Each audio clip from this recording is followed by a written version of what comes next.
I'm at the airport and I'm ready to fly. I'm bringing you along on another one of my total journey. I'm in Sydney, Australia, and about to jump on board Qatar Airways to fly to Doha and then on to Edinburgh, Scotland. This total journey, the flying times are around about 26 hours, gate to gate. Add on the baggage time, and I reckon we're looking at about 29 hours. It is one stop, it is the quickest way to get there, and it is also one of the more expensive ways to get there. This will provide a really nice contrast with that cheaper business class option I did recently when I travelled Malaysia Airlines Turkish Airlines. Now, that was over 33 hours, but that was a lot cheaper as well. So here we'll get to see how this one compares. Now let's go and check in and enter the warm embrace of Qatar Airways. Let's go.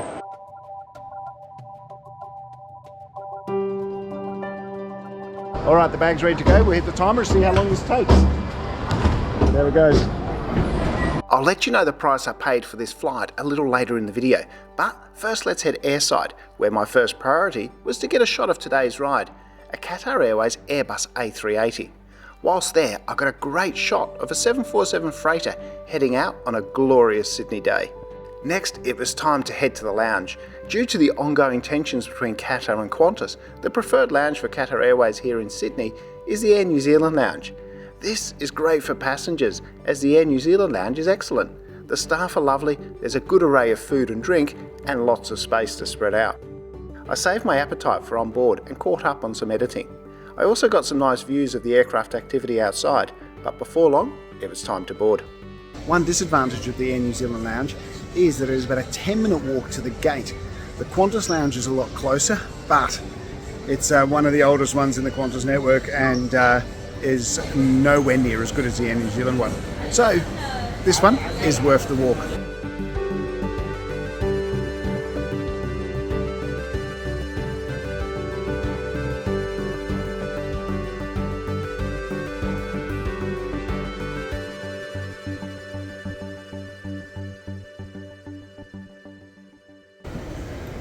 Lovely. Nature lime and mint tea. Thank you. And some seasoned greetings for you.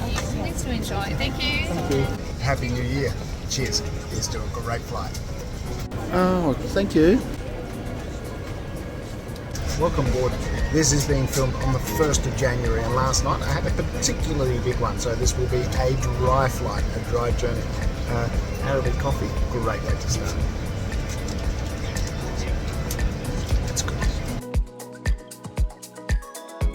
The window views from the upper deck on the A380 are never great, so as we take to the skies, let me share with you the price I paid for this flight.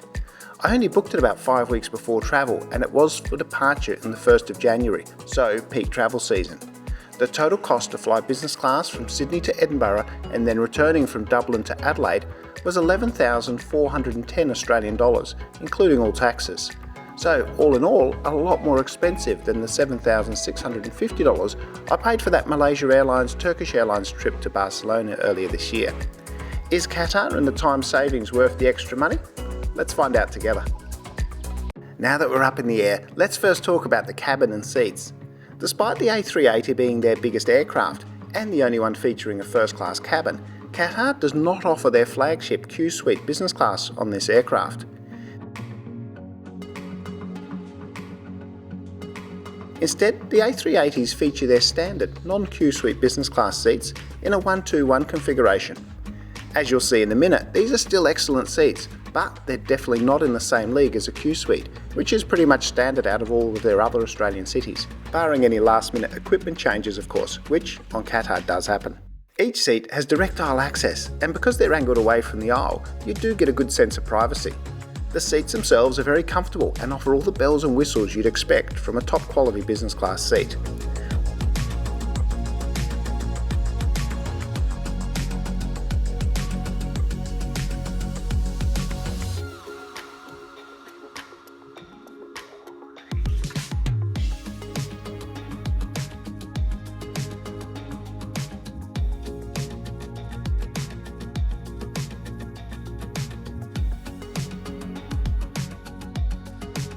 One big advantage of the window seats on the A380 upper deck is the extra storage space under the window.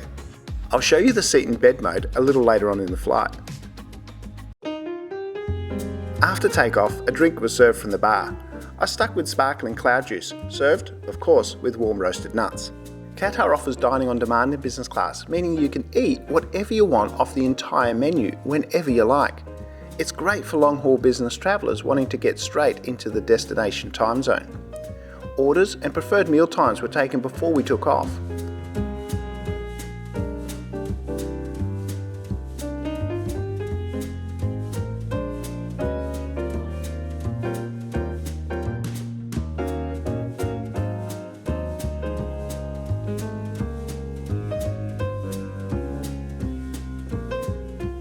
I opted for dinner straight after departure. All meals in Qatar Business Class are an event. Your table is set and you dine by candlelight off fine bone china. Some seared tuna was served as an amuse-bouche to get things started.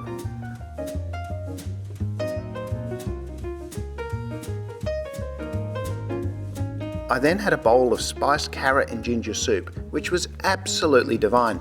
For main course, I ordered the lobster thermidor because it's relatively light. It was okay without being spectacular. For dessert, I couldn't go past an old Qatari favourite, fresh berries with rosewater syrup. After dinner, I went to have a quick look at the bar. It was empty, as most people seem to be having an early night, probably still recovering from New Year's Eve like me. Normally, the Qatar A380 bar is a great place to hang out and meet your fellow passengers. I went back to my seat and did some video editing before turning in for the night. Now's a good time to run you through the amenities provided for this flight. The amenities kit, as always, was well stocked. The best thing about amenities on Qatar Airways is the fact that they provide PJs in business class. This is the latest design, celebrating the sponsorship of Formula One Grand Prix. Nice grey number, and if we look down here, matching slippers that they provide as well. Let's do a very quick loo review. Full-size mirror, a change table, there's the toilet itself. In here you've got some amenities. I've always been impressed by their toothbrush kits. I always travel with them. Some potions and lotions here, nice clean mirror, the sink, and obviously a hook as well for your clothes, and one of those close-up mirrors. There's a loo review. Best bit though is the PJs. Always wear them, make for a much more comfortable flight. Now let's get some sleep. Bedding wise, Qatar really delivers with 2 pillows, a mattress topper and a large plush quilted blanket. The bed itself is comfortable with a good amount of both length and width. 6.5 hours after dropping off my suitcase, it was time to sleep. I managed a good 7 hours of sleep and woke up just as we passed India. Only 3 hours and 21 minutes till Doha. I ordered myself some black tea and biscuits. Whilst I enjoy these, let me show you the entertainment system. Overall, the Qatar entertainment system is very good. There's lots of choices for things to watch, listen to, play and read.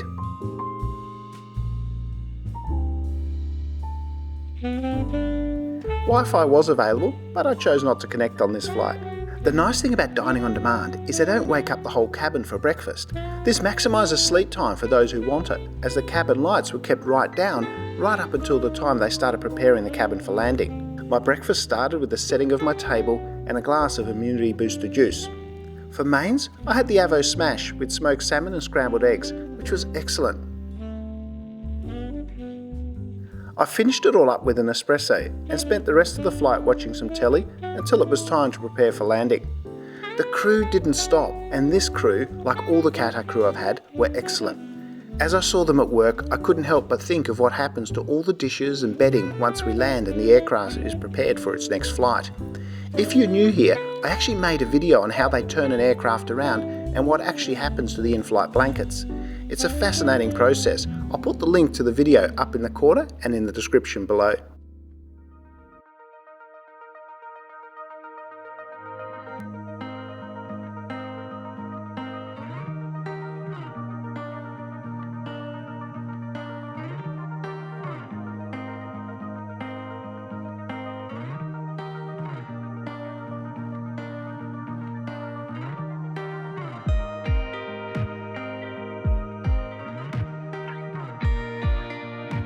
That's the first leg done. Thank you.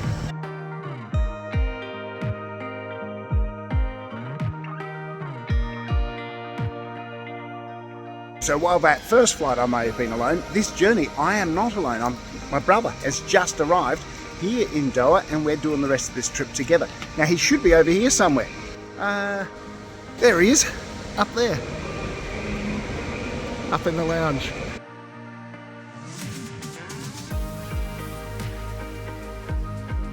Everyone, meet Sasha. Hi everyone. Sasha, meet everyone. Hi everyone. How was your flight? Exhausting. 6 kids in business class. This lounge is huge and it's so much quieter than the other Al Mujan main lounge, so the garden is the place to come. My priority always when I get to lounge, have a shower. So much better once you've had a shower.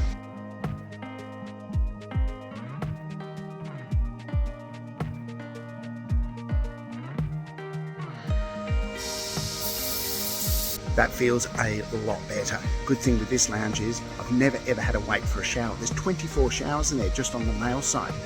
Singapore Airlines, Turkish Airlines, in your lounges in Istanbul and Singapore, you could actually learn from that. Don't know if you could still retrofit any in there, but a few more could do. Let's go have some breakfast.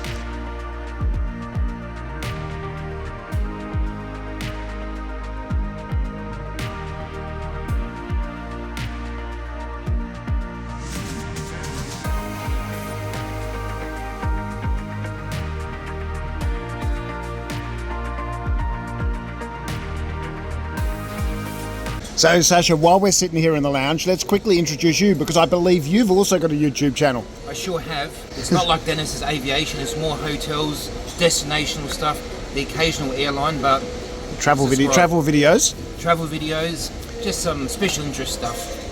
I'll put the link to Sasha's channel below in the description below.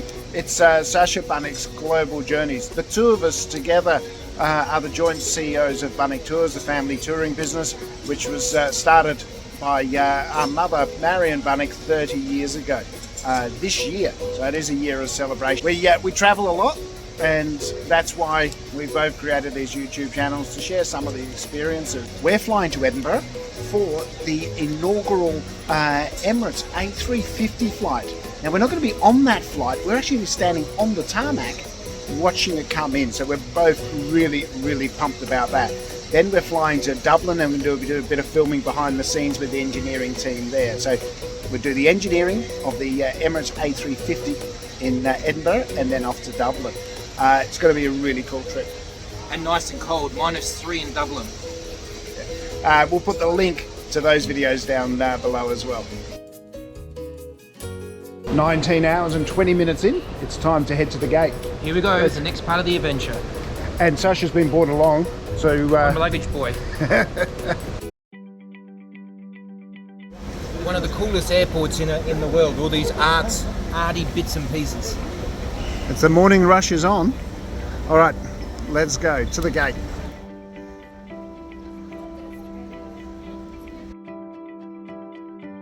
Our onward flight was on a 9-year-old Airbus A350. We couldn't see it from the gate, but we did get some great views of this A380. It had just flown in from Perth, Australia, and was now being prepared for its onward flight to London.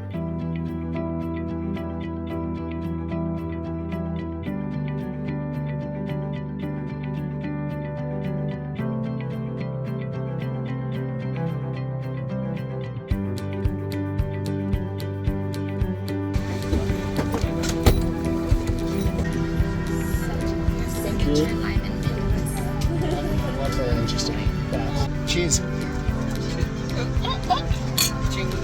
Cheers. It's a great flight. We would like to welcome you with this aircraft, Airbus 350, Qatar Airways Flight 029, bound for Edinburgh. Our flight time to Edinburgh this morning will be 7 hours and 15 minutes after takeoff, and we'll be eventually climbing up to 40,000 feet. Current weather in Edinburgh is clear skies, temperature of -3 degrees Celsius. We are expecting a little turbulence to Edinburgh this morning, and as we kindly request that you keep your seatbelt fastened whenever you're seated. I'll have more information for us for this journey to Edinburgh, but for now, please sit back and enjoy the 5-star service Qatar Airways. Thank you. You will have noticed as we boarded that this aircraft also featured the standard Qatar Business Class rather than their Q suites.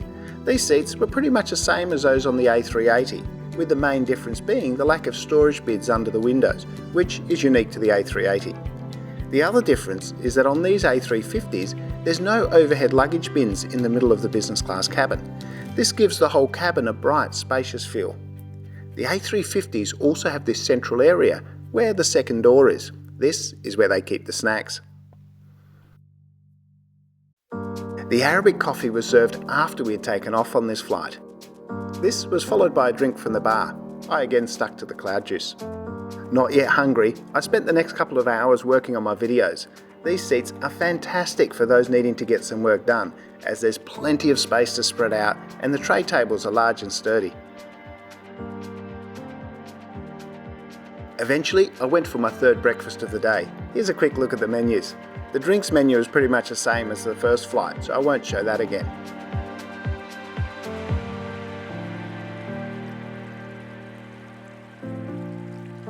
This time, I went for the buckwheat porridge, which to my surprise was served cold rather than warm. I hadn't had cold porridge before, and it actually tasted quite good. We flew over and got some really good views of the city of Basra in Iraq. Then, a little later on, the desert scenery gave way to the snow-covered peaks of northern Iraq and eastern Turkey.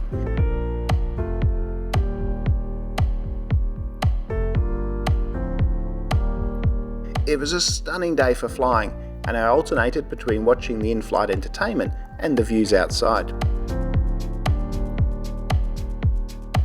I did connect to the Wi-Fi for this flight, and for good reason too. The flight corridors between the Gulf and Europe are really busy, so again, it pays to have a window seat. We saw various other aircraft flying by, and having Wi-Fi access meant that using Flight Radar 24, I could find out exactly who they were and where they were going. There's something pretty cool about seeing another aircraft flying along next to you. Now's also a good time to remind you to follow me on Insta, if that's your thing.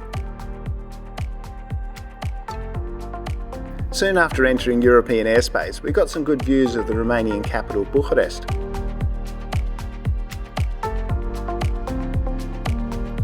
Eventually though, the clouds set in and I had a little nap.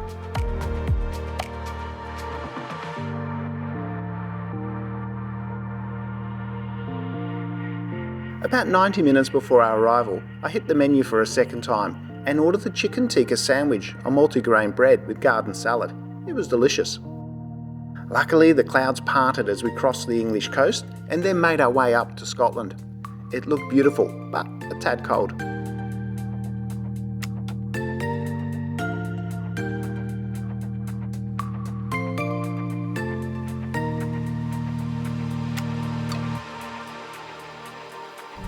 We've arrived in Edinburgh, -3. Sasha's already made a friend. We've only just arrived. Hey, this is going to be close. My prediction might be right. We're at 28 hours and 52 minutes. And the belts just started moving. So we may just make it under the 29-hour prediction that I had. Less than 2 minutes. Well, there's one of ours, because there's a funny bag. That's mine. What's yours? Sasha's bag's here. Yay. Can it get around the belt in a minute? 29 hours and 2 seconds. How's that for a prediction? I can't believe that over 29 hours was only 2 seconds out. Now, in all the excitement, I did bugger up the filming, but 2 seconds over 29 hours, I'll take that as a win. We've made it to Edinburgh. It's fresh. It's certainly fresh. That was Qatar Airways.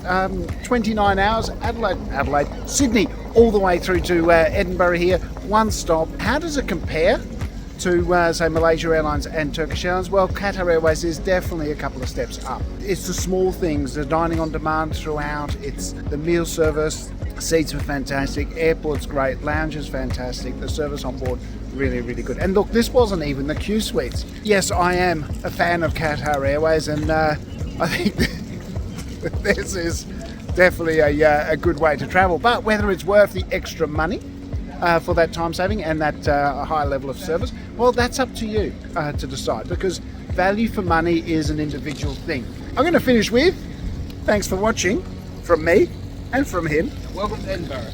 We're going to have a lot of fun here in Edinburgh and then in Dublin. Thanks for watching. If you did like this video, give it a thumbs up, leave a comment. Don't forget to subscribe, because there's a whole lot of cool stuff happening, a lot more reviews. It's going to be a big year ahead, 2025. Thanks again, and as always, happy travels.